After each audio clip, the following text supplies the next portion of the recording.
क्या आपको मालूम है कि सृष्टि के रचयिता कहे जाने वाले ब्रह्मा जी के मन में अपनी ही बेटी के प्रति यौन लालसा उत्पन्न हुई थी, जिसके बाद उनकी बेटी सरस्वती को अपने पिता के मंसूबों के बारे में पता चल गया और वह ब्रह्मा जी से छिपने के लिए संपूर्ण ब्रह्मांड में छिपने लगी। लेकिन ब्रह्मा जी से शादी करनी पड़ी। मगर सवाल यह है कि सृष्टि के रचयिता के अंदर अपनी पुत्री के प्रति ऐसी लालसा क्यों जागी? जैसे कि आप सभी को यह तो मालूम ही होगा कि इस सृष्टि की बागडोर त्रिदेव के हाथों में है। जहां ब्रह्मा जी के कंधों पर सृष्टि की रचना का दायित्व है, वहीं विष्णु जी के पास संरक्षण का दायित्व, भगवान शिव के पास विनाश का दायित्व है। जब सृष्टि का विनाश होता है तो उसके बाद सृजन का चक्र दोबारा शुरू होता है। इस चक्र को शुरू करने के लिए ब्रह्मा जी ने अपने वीर्य से सरस्वती को जन्म दिया था। इस बात का वर्णन सरस्वती पुराण में किया गया है। जब ब्रह्मा जी ने अपनी ही पुत्री के साथ विवाह करने की इच्छा जाहिर की थी। दरअसल सरस्वती माता की कोई मां नहीं, उन्हें ब्रह्मा जी ने केवल अपने वीर्य से जन्म दिया था। विद्या की देवी कही जाने वाली सरस्वती देखने में बेहद खूबसूरत थी और आकर्षक भी। अब इस बात का अंदाजा इसी बात से लगाया जा सकता है कि सरस्वती इतनी खूबसूरत थी कि खुद उनके पिता भी उनसे शादी करना चाहते थे। अपने पिता के मंसूबों को सरस्वती जान चुकी थी। यही कारण था कि ब्रह्मा जी से बचने के लिए चारों दिशाओं में छिपती रही और अंत में सरस्वती आकाश में जाकर छिप गई, जहां से उन्हें ब्रह्मदेव के पांचवें मुख्य ने ढूंढ निकाला।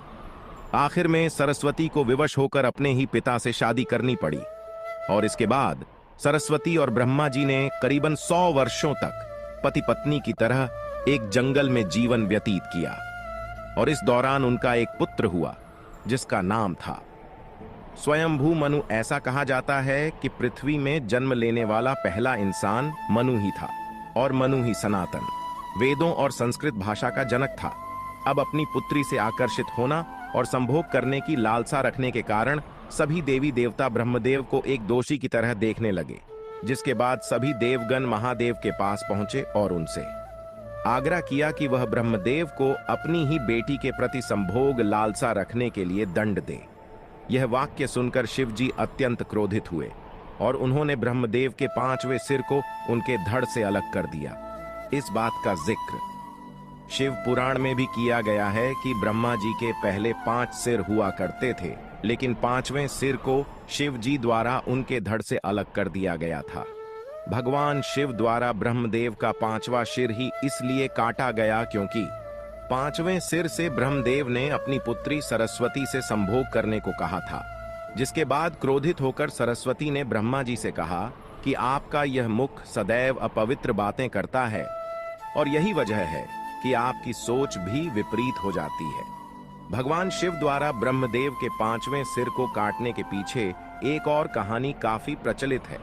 इसके मुताबिक एक बार भगवान शिव पार्वती माता को ढूंढते हुए ब्रह्मा जी के पास पहुंचे।